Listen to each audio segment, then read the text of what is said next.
अगर आप भी नई गाड़ी खरीदने के बारे में सोच रहे हैं तो आज आपको उस वेटिंग लिस्ट के बारे में जरूर पता होना चाहिए जिसमें देश के 7 लाख लोग पहले से ही लाइन लगाकर खड़े हैं। तो ये जो अगला विश्लेषण है उन लोगों के लिए है जो नई गाड़ी खरीदने के बारे में फैसला ले चुके हैं या लेने वाले हैं।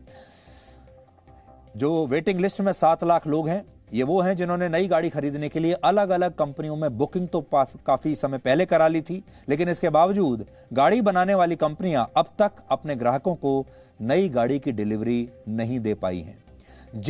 किस कार कंपनी के कितने ग्राहक अपनी नई गाड़ी का इंतजार इस समय कर रहे हैं वो आप अपनी स्क्रीन पर यहां देख सकते हैं।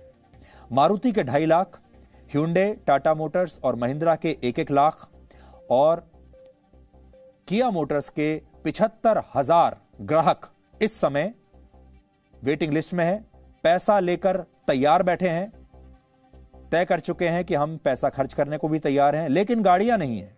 अब आपके मन में सवाल होगा कि जब लोग ज्यादा कीमतों पर भी गाड़ियां खरीदने के लिए तैयार हैं तो फिर ये कंपनियां नई गाड़ियों की डिलीवरी कर क्यों नहीं पा रही? क्योंकि इससे पहले तो हम ये सोचते थे कि गाड़ियां तो बहुत हैं लेकिन लोगों के पास खरीदने के लिए पैसा नहीं है।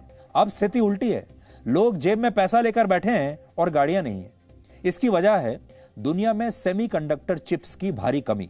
वैसे तो ये चिप साइज में माचिस की एक डिब्बी से भी काफी छोटी होती है, लेकिन इसने दुनिया की कुल 170 इंडस्ट्रीज को हिलाकर रख दिया है और इनमें जो इंडस्ट्री सबसे ज्यादा प्रभावित हुई है वो है ऑटोमोबाइल इंडस्ट्री, यानी गाड़ी बनाने का उद्योग।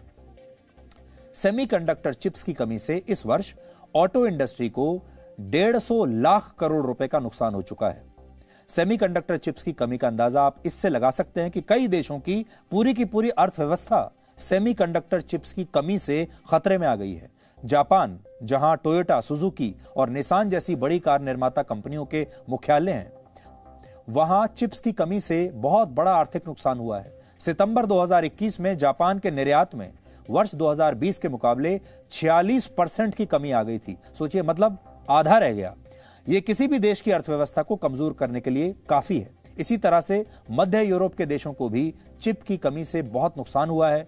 भारत में भी हमारे देश की जीडीपी में ऑटो सेक्टर की भागीदारी लगभग 6.5% की है। इससे करीब 3 करोड़ लोगों को रोजगार मिलता है, उनके घर चलते हैं और भारत को इस सेमीकंडक्टर चिप्स की कमी की वजह से बहुत नुकसान हुआ है। और भारत को इसलिए भी नुकसान हो रहा है क्योंकि भारत इन्हें दूसरे देशों से खरीदता है। आजकल पूरी दुनिया में जितनी भी गाड़ियां बनती हैं उनके पावर स्टीयरिंग्स, उनके brake sensor, entertainment systems, airbags और पार्किंग कैमरों में सेमीकंडक्टर चिप्स का ही इस्तेमाल होता है। आमतौर पर एक गाड़ी में 1000 से ज्यादा सेमीकंडक्टर चिप्स लगी होती हैं। ये चिप्स कंप्यूटर प्रोग्रामिंग पर आधारित होती हैं और आपकी गाड़ी के डेटा को भी प्रोसेस करती हैं। सेमीकंडक्टर चिप्स के बिना आधुनिक गाड़ियों का निर्माण लगभग असंभव है। गाड़ियां ही नहीं, ये चिप हर उस डिवाइस में इस्तेमाल होती है जो आधुनिक है, इंटरनेट से जुड़ी है और जिसमें कुछ खास लेटेस्ट फीचर्स हैं, स्मार्ट फीचर्स हैं, जैसे mobile phones, laptops, television sets और दूसरे होम अप्लायंसेस। इसलिए इनकी मैन्युफैक्चरिंग पर भी इस कमी का बहुत असर पड़ा है।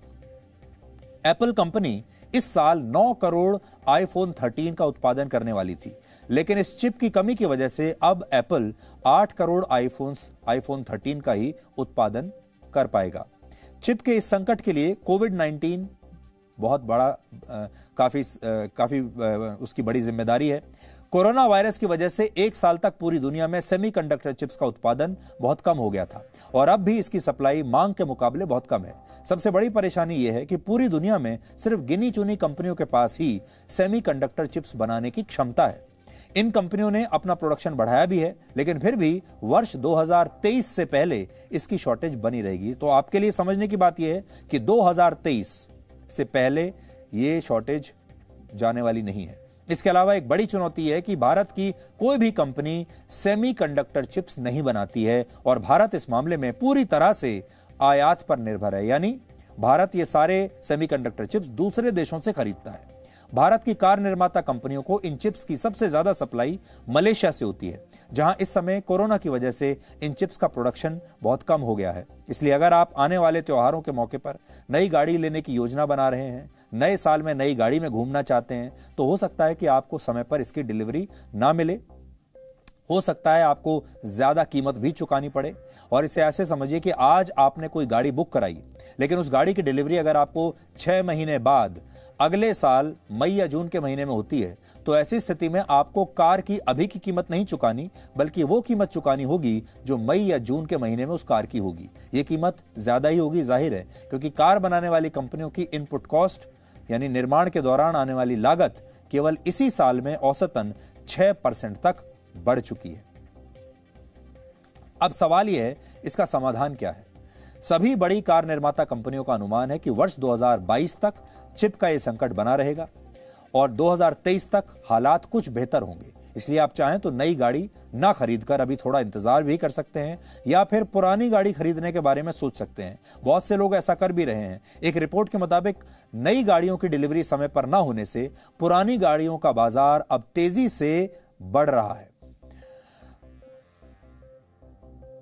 इस साल भारत में पुरानी गाड़ियों की बिक्री नई गाड़ियों से 1.5 गुना ज्यादा हुई है, जो 2025 तक दुगनी भी हो सकती है। इसके अलावा केंद्र सरकार ने भी इस संकट में अवसर तलाशते हुए 76,000 करोड़ रुपए की एक नई योजना को मंजूरी दी है और इस योजना के तहत भारत को आने वाले 6 वर्षों में सेमीकंडक्टर चिप्स के प्रोडक्शन में आत्मनिर्भर बनाने का लक्ष्य रखा गया है। यह एक बहुत बड़ा कदम भारत सरकार ने उठाया है।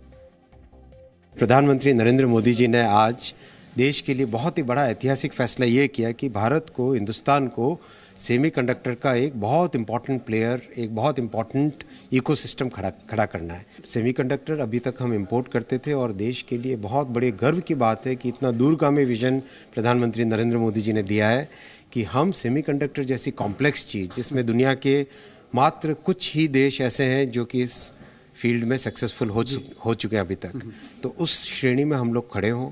और हमारी इलेक्ट्रॉनिक्स मैन्युफैक्चरिंग, देखिए कुछ वर्षों पहले इलेक्ट्रॉनिक्स मैन्युफैक्चरिंग न के बराबर थी। जब प्रधानमंत्री जी ने संकल्प लिया कि इलेक्ट्रॉनिक्स मैन्युफैक्चरिंग का हब बनाएंगे देश को, तब हमारे विपक्ष के लोग हंसते थे, कहते थे अरे क्या ऐसे क्या बना लोगे तुम। आज देखो ऑलरेडी $75 बिलियन, 5.5 लाख करोड़ की इलेक्ट्रॉनिक्स मैन्युफैक्चरिंग इंडिया में।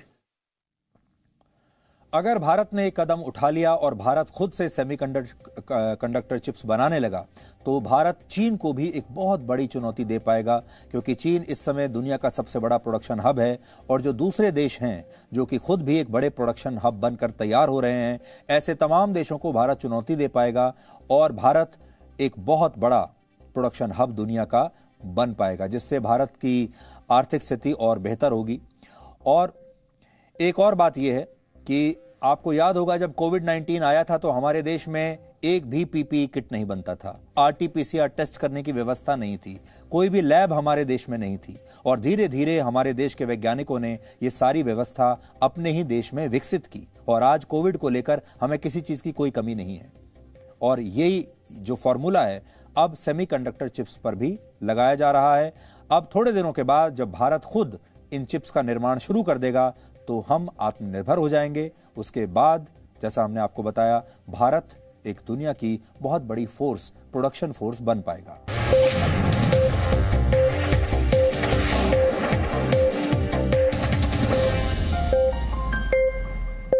Presenting B News app, available on Google Play and App Store. Download it now.